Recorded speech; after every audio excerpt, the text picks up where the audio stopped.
انتر ميلان والثلاثيه التاريخيه 2010. بشكل اولي اللي الانتر عمله في 2010 ما كانش صدفه او حتى مجرد انجاز، بالعكس ده كان حلم طال تحقيقه من سنين واتحقق فعلا، بس بعد معاناه وظلم وانتكاسات كتيره جدا. وطبعا كل ده ما ينفعش يحصل من غير مدرب استثنائي، وهو الابرز في جيله السبيشال 1 جوزيه مورينيو. بدايه الانتر الحقيقيه لتحقيق الثلاثيه بدات بعد ازمه الكالتشيو الشهيره، واللي بسببها تم الغاء موسم 2004-2005 وسحب لقب الدوري من يوفنتوس موسم 2005-2006، ونزول البيانكونيري للدرجه الثانيه مع خصم 9 نقط. وغير كمان ان كان في انديه تانية متورطه في نفس الازمه زي اي سي ميلان ولاتسيو وفرونتينا وريجينا، لكنهم اكتفوا بخصم النقاط منهم وبس. ومن بعدها انتر ميلان توج بطلا للدوري الايطالي الموسم 2005-2006 لانهم كانوا ثالث الدوري ورا الميلان واليوفي. الفضيحه كانت كبيره، لكن انتر ميلان كان اكبر المستفيدين من وراها، وده لانهم كسبوا اول لقب دوري ليهم من سنه 89، غير انهم عملوا ميركاتو خرافي، لان مع نزول البيانكونيري للدرجه الثانيه لعيبه كتير طلبت بالرحيل،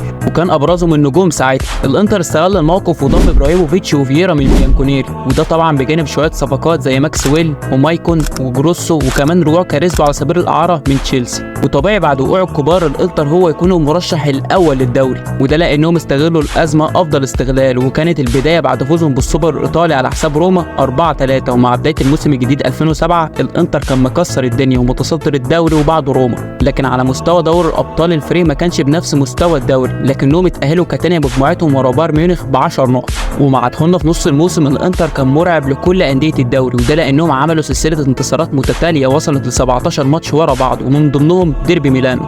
وطبعا بعد كل ده مش محتاج اقول لك ان الانتر متصدر الدوري بفرق وصل ل 11 نقطه بينه وبين الوصيف روما. ومن ضمن اسباب الانجازات دي الصفقات اللي جت في اول الموسم، وده يعني ان الميركاتو نجح بشكل كبير وعرفوا يستغلوا حاله المنافسين بطريقه مميزه عن غيرهم. لكن الفريق في دوري الابطال لسه في حاله صعبه، وخلصت بانهم خرجوا من دور ال 16 ضد فانيلسيا بعد احداث شغب كبيره جدا، وعلى اثر خروج الفريق من دوري الابطال خساره نهائي كاس ايطاليا 6-2 ضد روما وضياع حلم الثنائيه.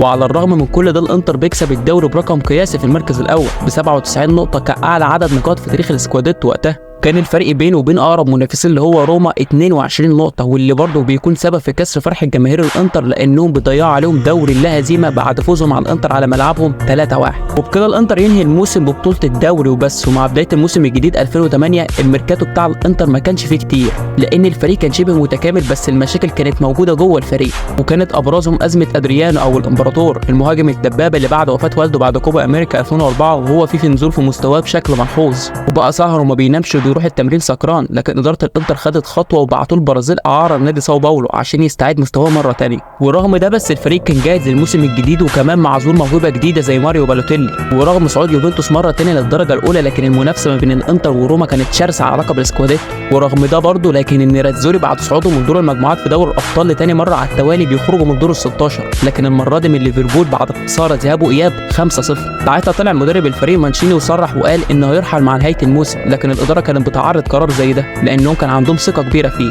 وعايزينه يكمل حتى نهايه عقده واللي هو كان لسه فيه سنتين.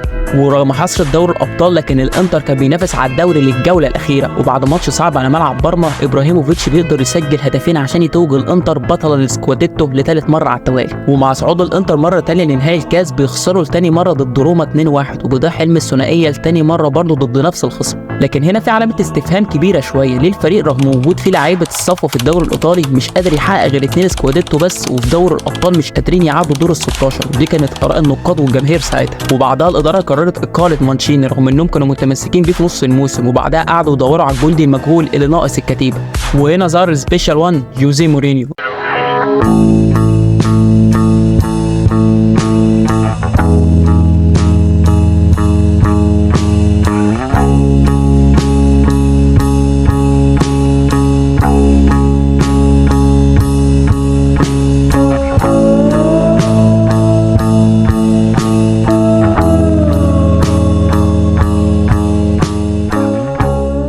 الراجل اللي حقق دوري الابطال مع بورتو وبعدها راح انجلترا وكسب الدوري الانجليزي مع تشيلسي، ومن ساعتها حاطط اوروبا كلها في حاله استغاثه. مورينيو مدرب مش سهل ابدا، وده لان المباراه بتبتدي بالنسبه له بالمؤتمر الصحفي وبتنتهي بالمؤتمر الصحفي. وهنا نستنتج انه بيعرف يلعب مع الاعلام كويس، يعني لازم قبل ما تنتقده تفكر 1000 مره، لان هو جريء والاعلام او الشعب الطلياني عامه بيحبوا الكره بشكل مجنون، وده يعني ان مورينيو داخل على مهمه مش سهله خالص. جوزيه كان عارف طموح النادي الطلياني كويس وانهم عينهم على دوري الابطال، وده بعد ما خلاص حققوا الهدف المحلي وتملكوا منه 3 مواسم متتاليه. المهم الانتر عزز الفريق بشويه صفقات زي كواريزما ومانسيني ومونتاري، ومع استمرار كاريزمو بعد انتهاء عقده مع تشيلسي. بس اهتمام مورينيو الاهم كان بفرانك لامبرد ملك خط الوسط في انجلترا، لكن الصفقه بتفشل رغم انها كانت انتهت بالكامل للانتر. لكن لامبرد طلع بعدها بفتره وقال ان الاتفاق تم بينه وبين الانتر على كل حاجه، لكن بعد وفاه والدته ما يعرفش كان بيعمل ايه. ودي كانت صدمه لمورينيو لان هو اللي كان طالب فرانك لامبرد بالاسم. لكن مع بدايه الموسم الجديد 2009 كالعاده النيراتزوري بيقدموا اداء استثنائي لكن في الدوري وبس. لكن دوري ابطال الفريق رغم وجوده في مجموعه ممكن نقول عليها سهله لكنه بيتاهل كتاني مجموعته ب8 نقط، وده شيء يخوف لانهم قابلوا مانشستر يونايتد في دور ال16 واليونايتد كان بطل النسخه اللي قبلها. ومورينيو لحد دلوقتي مش عارف يطبق خططه اللي كان بينفذها مع بورتو وتشيلسي. ورغم كل ده الانتر بيقدر يكسب السكواديتو الرابع على التوالي بعد تجميع 84 نقطه وبعده عن اقرب منافسيه بيانكونيري يوفنتوس ب10 نقط. لكن الكل عارف ان العين على دوري الابطال، وكعاده الموسمين اللي فاتوا الانتر بيخرج من دوري الابطال بعد التعادل مع اليونايتد على ملعب جوزيبي مياتزا والخساره في الاولد ترافورد بثنائيه، وهنا يعتبر بنرجع لنقطه الصفر من جديد. مورينيو مع تحضيره الموسم الجديد طلب بعض الصفقات بالاسم عشان تناسب خطته. ساعتها النيراتزوري عملوا ميركاتو ضخم وضموا فيه لوسيو البرازيلي من بايرن وميليتو وموتا من جنوا وكمان شنايدر من ريال مدريد.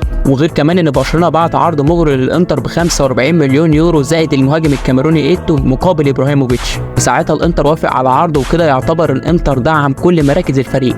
ورغم كده بس برضه الفريق فيه لعيبه فوق ال30، يعني لو عايزين يحققوا حاجه لازم تكون الموسم ده. ومع بدايه موسم 2010 الانتر كان في حاجه غريبه، الفريق بيلعب لاخر دقيقه مهما كانت النتيجه ولو حتى بيلعبوا ناقصين، وفي ماتشات كتيره اتحسمت في اخر الدقايق بشكل اعجازي زي ماتش دينامو كييف اللي كان في اوكرانيا والانتر كان متاخر الشوط الاول 1-0، ولو خسروا بشكل كبير هيكونوا بره عاد اسوأ ما يكون. لكن مع اخر 5 دقايق الانتر بيقدر يقلب النتيجه 2-1 لصالحه عن طريق ميليتو وشنايدر. ونفس السيناريو حصل في الدوري بعد ما الفريق كان متاخر على ارضه ضد سينا 3-2، وبعد شويه تعديلات في التشكيل من مورينيو قدر يرجع في اخر الدقايق بسيناريو مجنون 4-3، وده طبعا بخلاف اللي حصل في ديربي ميلان. ورغم كل ده الفريق بيكون خارج كسبان كل مره، وهنا ممكن نستنتج شيء جديد ان الفريق بقى عنده طموح ونفسه بقى اطول من المتعودين عليه. وكمان قدروا يحسنوا من ادائهم في دوري الابطال بعد ما كانوا على حافه الخروج بيقدروا يصعدوا كتاني مجموعتهم ورا برشلونه ب9 نقط. وفي الفتره دي مورينيو كان اكبر منتقد للحكام في الدوري، ودي كانت خدعه من مورينيو عشان يكون الفريق متكاتف اكتر ويحط نفسه والفريق في موقف البطل المظلوم اللي الجهات الحاكمه بتقف ضده. المواقف دي خلت الفريق روحه اعلى حتى على مستوى دوري الابطال. الانتر بعد تاهله من المجموعات واجه تشيلسي فريق مورينيو القديم. ساعتها الانتر عكس المعتاد بيقدروا يوصلوا ربع النهائي بعد الفوز على تشيلسي ذهاب وعوده. وبالمناسبه الانتر كان غير مرشح للتتويج بدوري الابطال عكس فرق زي برشلونه وريال مدريد ومانشستر. من نيراتزوري كسبوا سيسكا موسكو في ربع النهائي 1-0 في ماتشين الذهاب والعوده. ومع وصول الانتر نص النهائي بيقابلوا برشلونه بطل النسخه الاخيره، وطبعا اللي كان معروف عن الجيل ده من برشلونه انه خارق. في ماتش الذهاب برشلونه واجه ازمه تعطل الخطوط الجويه بسبب انفجار بركان في ايسلندا، وساعتها الفريق لجأ للسفر بالاتوبيس رحله طويله وصلت مسافتها وعدت ال1000 كيلو. ومع بدايه الماتش برشلونه بيسجل السهل والفريق ممكن يواجه صعوبات، وده بيحصل فعلا لان تياجو موتا بيتطرد في الشوط الاول. لكن الانتر فضلوا محافظين على نفسهم لحد اخر الدقايق، ورغم تسجيل بكل هدف لكنه كان لا يكفي لتعطيل الطليان، والحلم اصبح حقيقه والانتر بيوصل لنهائي دوري ابطال اوروبا في مواجهه بايرن ميونخ لاول مره بعد ما كان وصيف في سنه 72. مورينيو والانتر داخلين على اهم فتره في الموسم وعلى حافه تحقيق الثلاثيه الدوري والكاس ودوري الابطال. الدوري والكاس كان منافسهم واحد وهو روما، ومع تعثر روما الانتر بيقدر يركب الجدول بفرق نقطتين لحد الجوله الاخيره. اما عن نهائي الكاس فالانتر قدر يكسب بعد جول ميليتو، وبكده يكون جزء من حلم اتحقق. ولسه الجوله الاخيره من الدوري واللي هتكون قدام سيينا، وللمره الثانيه ميليتو بيسجل هدف الحسم عشان الانتر يتوج بالسكواديتو الخامس على التوالي. وكده ما عادش غير نهائي الابطال اللي هيتلعب على سانتياغو برنابيو، وكل فريق داخل وناقصه لقب دوري الابطال بس لتحقيق الثلاثيه. اسمانه بعد سنين عجاف انتر ميلان بطلا لدوري ابطال